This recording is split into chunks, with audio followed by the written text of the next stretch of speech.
Kabar ini, kabar terkabar. Bismillahirrahmanirrahim. Assalamualaikum warahmatullahi wabarakatuh. Damai hari lubis. Ternyata emang udah lama nyimpen rasa kesel, nyimpen rasa sewot, bete sama Waudin. Waudin, Hosinudin, pengacaranya dari Roy Suryo. Ternyata bukan karena kemarin statementnya Hosinudin juga di di Polda pada saat itu sehingga menjadi bahan pelaporan dari DHL. Ternyata ada banyak dari kemarin-kemarin pun, dari sebelum-sebelum kasus yang terkuak hal ini, ternyata Damai Hari Lubis tuh udah menyimpan rasa sewot, bete sama si Hosinudin. Akhirnya puncaknya kemarin, ya, dia dilaporin lah ke polisi. Bahkan DHL ini sampai bilang mengibaratkan dia itu melaporkan ke pihak berwenang Khawaris dulu yang hidup di zaman sekarang. Coba lo bayangin tuh, Khawaris. Lu tahu nggak tuh Khawaris? Kalau lu kagak tahu, kita cari-cari dulu lah. Gue juga, yang setahu gue tuh seorang Khawaris itu tuh agak bener orangnya. Orang yang paling merasa semuanya, merasa paling jago, merasa paling pinter, merasa paling alim, merasa paling sorga. Itu tuh ciri-cirinya begitu. Maunya menang sendiri, didengerin sendiri pendapatnya, orang lain semua salah, bahkan bisa dibilang sesat. Nah, ini ada perbincangannya nih di cumi-cumi Bang Damai Hari Lubis tuh dibuka semua nih. Siapa sebenarnya Hosinudin? Ternyata bener ya, si Hosinudin ini orang HTI ternyata. Nah, bagaimana perbincangannya? Mari kita simak bersama. Let's go, kita play. Apalagi sampai bertengkar gitu, enggak Bang. Jadi nanti saya mungkin hanya bertanya sedikit, silakan Bang Damai Hari Lubis, Bang DHL akan bercerita. Dan hari ini kita mau bicara masih seputar kisruh ijazah sebenarnya. Tapi Abang kan nggak ngurusin ijazah. Saya nggak mau ngurusin lagi. Iya. Biar mereka itu yang sepertinya idealis, kita support aja. Oke. Kita tidak menghalangi, kita support aja. Karena mereka tuh kita boleh dibilang tidak tidak patuh atau tidak, mereka berkembang lah, punya pendirian sendiri. Sementara Egy dengan saya ya itu posisinya cooling down, dan kita harapkan mereka juga seperti itu. Ada Bang Egy tulis di media posisi TPUA sedang cooling down, tapi mereka nggak mau, mereka pengen melawan terus, ya kan? Tapi tibanya kami nih berdua dapat SP3, ya kan? Mereka sepertinya kecewa, walaupun nggak ada alasan untuk kecewa, karena prinsipnya tersangka itu kan kepingin dia tidak dijadikan status tersangka. Dia kepingin tuduhannya benar, kan gitu. Nah, seperti itu. Jadi saya menjalankan itu. Bagaimana supaya saya tidak jadi tersangka? Begitu juga Bang Egy, kan gitu. Nah, kalau mereka mungkin malah istilahnya kita dibilang pengkhianat ya, kita dibilang ketakutan ya. Nah, menurut saya itu nggak masuk akal. Pernyataan mereka itu nggak masuk akal. Jadi kita harus tetap jadi tersangka. Kalau perlu nanti kita dipenjara. Ya kan? Saya nggak ngerti mereka yang lain-lain itu. Mereka nggak patuh komando. Bang Egy bilang cooling down, dia tidak, tetap, ya kan? Rame, ya kan? Jadi berarti mereka memang kepingin jadi tersangka, karena ya ilustrasinya ketika kami dapat SP3, mereka menghinakan. Seperti itu. Oke, dan dari pernyataan menghinakan itu yang tadi Abang bilang, terbitlah laporan baru. Oh iya. Ya kan? Abang kan melaporkan Hosinudin. Iya. Dan nama Hosinudin ada di dua laporan akhirnya. Laporan Bang Egy dan laporan Abang kan. Iya. Kan Bang Egy melaporkan Roy sama Hosinudin. Iya, Abang betul. fokus di Hosinudin. Kenapa hanya Hosinudin? Jadi gini, kawan kita ini banyak sekali tingkahnya ini, attitude-nya. Itu saya nggak simpatik. Walaupun awalnya juga saya ngajak, ya. Nah, Oke. jadi sejarahnya dulu gini. Oke. Jadi berarti abang yang ngajak bareng Bang Egi berarti ya? Si Kozinudin. Pernah ngajak. Jadi sebelumnya gini. Jadi abang kenal sejarahnya. di mana sama Kozinudin? Sebelum kita cerita yang laporan Oh tadi gitu, ya? oke. Jadi gini, saya lihat tulisannya lumayan bagus, ya kan? Iya. Nah, lumayan bagus kawan ini, itu agak berani bicaranya kan. Jadi entah gimana dia cari saya, ketemulah. Rupanya dia minta antar. Jadi motifnya ini ya begitulah ya, politis lah ya, sebetulnya politis. Belakangan ini dia kepingin hanya mencari simpatik dari massa. Artinya dari publik, media. Nah ini dalam rangka yang saya sampaikan di sini adalah dalam rangka kenapa saya melaporkan dia. Kan gitu ya. Oke. Nah jadi kalau ada terasa oleh siapapun, itu dalam konteks sejarah saya kenal dia. Kenal dengan Bang Aka. Dia minta kenalkan kepada Habib Bahar bin Smith Oh. ketika ditahan Melalui abang. melalui saya. Tahun berapa itu Bang? Tahun berapa ya? Tahun 2000 berapa gitu ya? Nah, kira-kira tuh tahun 2000 berapa itu? Saya juga sempat debat sama Rasman kan, di televisi saya sempat debat. Pokoknya posisi beliau ini kan orang yang terkenal ya sebagai ulama muda gitu, Habib Bahar bin Smith. Jadi dia minta karena kalau dia sendiri dia nggak bakal diterima sama kita singkat aja HBS ya. Dia nggak bakal diterima. Jadi dia bawalah saya.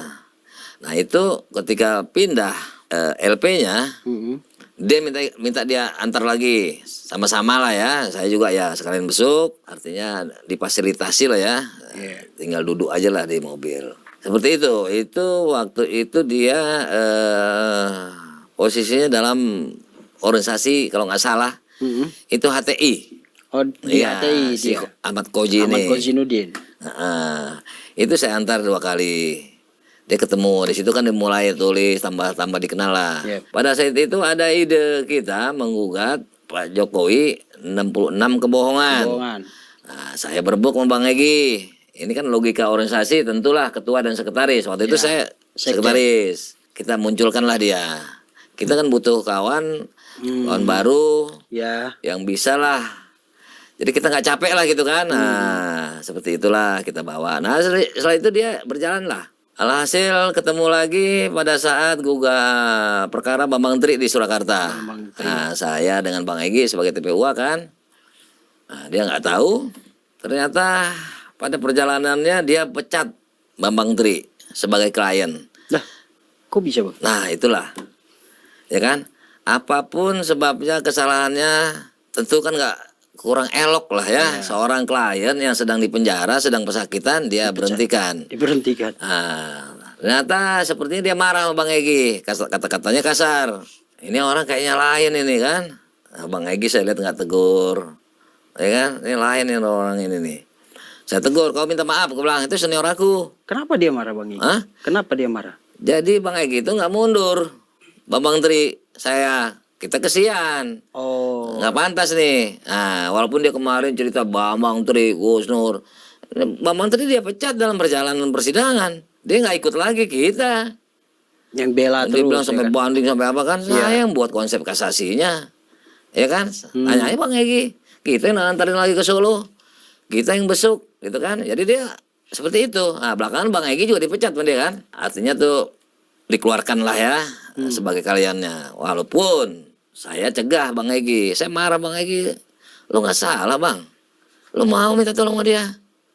Waktu jadi TSK ini. Parah lu gue bilang gitu kan. Lu gak inget Bambang Tri dipecat sama dia. Bener. Gak lama DHL. Dalam tanda kutip hajar tuh. Ya kan? Abang dipecat. Kan udah gue bilang. Berantem lagi kita. Saya kan sama Bang Egi suka ribut ya. Bukan berantem apa. Tapi berantem itu objektif ya. Objektif. Saya bukan cuma intuisi. Betul. Bukan hanya subjektivitas.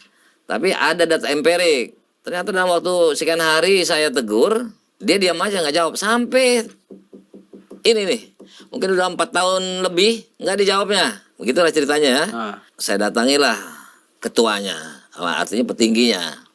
rumahnya di Bogor, satu mobil. Kebetulan beliau nggak bawa mobil, saya bawa mobil. Ada pertemuan nih, ada suatu acara. Ada beliau.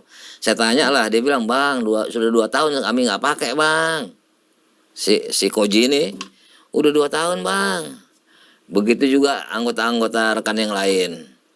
Sampai-sampai anggotanya itu 2 orang itu datang ke kantor saya sambil podcast tapi kata nggak lepas lah dari pembicaraan tentang kepribadian kawan kita ini. Seperti itulah saya juga ceritakan, itu orang lagi di penjara dipecat, ya kan. Nah, ternyata kan seperti ini ya, podcast itu tempo hari mengenai Kepres sama Perpres ya, Perpres. tentang yang ada permasalahan dengan TAP MPR nomor 25 tahun 66. Itulah tapi podcastnya, tapi sambil membicarakan Rekan kita kawan ini. kita ini, ya kan. Udahlah, setelah itu barulah balik ini kan. Nah, jadi dia tuh kenal dengan seseorang tokoh muda, saya yang bawa. Lah itu kita orbitkan dengan 66 kebohongan, ya kan. Masukin TPUA. Udah mulailah dia tuh kan. Koordinator TPUA. Lah itu barulah ke Ijazah ini. ijazah, gugatan ijazah palsu, dia nggak ikut. Kita lapor ke polisi 9 Desember 2024, dia pun tidak ikut, ya kan. Kita kunjungan, kan gini ya. Yeah. Nah, kita kunjungan terakhir SP3, ya kan. Sebelum kunjungan ini, dalam proses ini kita pulang dari Solo. Setelah Pak Jokowi melaporkan kita 30 April, itu dia buat acara di Gedung Juang, membela Tim aktivis, advokasi, akademisi gitu kan. akademisi dan aktivis. Itu udah nggak gandeng Udah nggak DHL, ada. Bang Egi. Inilah etikanya nggak ada nih ya. Nah, kita kan. Cuma sayang ya, dia buat acara itu, MC-nya itu Kurnia. Oh, Terus ada lagi pada satu panitia Sekjen TPUA, ya kan? Nah, tapi saya besar hati, saya datang, Abang ya kan? datang. Toh kan mengenai peristiwa itu ya, ada kaitan dengan itu, kita datang. Semua bicara, banyak yang bicara, ya kan? Tokoh-tokoh. Saya nggak dikasih bicara, dan saya betul nggak minta. Nah itu saya Rustam sama Musim Arbi itu yang marah. Itu DHL ada. Ngomong ke Kurnia. Sebagai Terus Kurnia dedengkot ngeliat dia begini katanya pokoknya nggak ngasih. Kalau ngasih kan realnya, kalau ngasih kan pasti saya maju dong. Ini kawan saya bilang udah mulai nih, ya kan. Seperti provokasi. Inilah laporan kita, kan provokasi dia. Yeah. Hasutan, fitnah ya. Kita laporkan udah itu. Ini ujungnya itu ya. Oke. Ini kawan ini aneh saya bilang nih kan. Tapi udahlah ya kan. Nah, inilah jiwanya besar Bang Egi. Dia bilang, kata Bang Egi, udahlah DHL kita nyatu, saya tetap nggak mau. Saya udah tahu betul nih karakter orang ini, ya kan. Kalau Bang Egi mungkin karena kedewasaannya atau ya tadi kepribadiannya seperti itu, ya kan. Nah, termasuk anaknya juga. WA saya, abang kenapa bang? Nggak mau bersatu bang dalam posisi seperti ini? Ya namanya penguasa ya, Pak Jokowi itu melaporkan kan. Ini anak intervensi nih. Tapi saya pikir, oh iya orang tuanya lah. Udah saya nggak jawab. Itu April ya, ketika Pak Jokowi. Setelah itu, melaporkan. setelah itu Berarti berkembang abang lah. nggak mau gabung sama mereka? Saya nggak bakal mau Gara-gara gabung Fauzi sama Nurdin. dia. Ya, nggak bakal mau saya. Bang Egi masih mau gabung? Iya dia ngalah, dia mau gabung. Saya bilang, bang lo nggak inget bang? Bang Mandri aja dia pecat mah dia. Diberhentikan, dikeluarkan dari sebagai kliennya. Klien. Tapi jiwa besar mungkin Bang Egi kan. Nah, itu setelah kejadian saya hadir di Gedung Juang, ya kan. Semua pada kasih sambutan lah tuh ya. Termasuk kalau nggak salah Abraham Samad ya. Oh, ada Yang nggak Abraham. tahu-tahu, yang nggak ikut-ikut, dia undang, dia kasih bicara. Cuma saya, dalam hati saya, kawan saya ini. Ya kan, dia kan pimpinan panutannya nggak ada. Anggotanya juga nggak ada. Ya anggotanya tuh boleh bilang ngutip-ngutip anggota kita, itu kan 2 anggota kita. TPUA maksudnya. Bang Azam. Ya kan? Azam sama Kurnia, ya kan? Sama Cuma begitu aja. Nah, kalau pun mau bergabung, kita ikuti ya. Positif ya, gabung kan bagus. Kenapa nggak dia aja gabung ke TPUA? Kok dia baru buat, kita disuruh ikut sama dia. Yang menyuruh ikut ini, suara-suara ini yang ikut menggaungkan agar bersatu ini, sayangnya kawan-kawan kita juga. Itu kita juga menyesalkan ya. Terakhir Bang Egi mau ikut. Oke, bentar Bang. Aku marah. Beri Kenapa abang dia kesempatan nggak bicara waktu itu. Saya juga nggak punya ngerti. masalah Jadi itu apa makanya sebelumnya? tanda-tanda saya itu ada sebuah persaingan. Kemarin televisi itu kawan kita Kurnia sempat Bang maaf ya kita gini. Soalnya kita gini muda-muda, oh persaingan. Dari sisi politis kurang pandai. Padahal ketokohan itu adalah penting dalam sebuah Ya. gerakan, betul? Betul. Ini kan orang pergerakan nih ya. Yes. Butuh.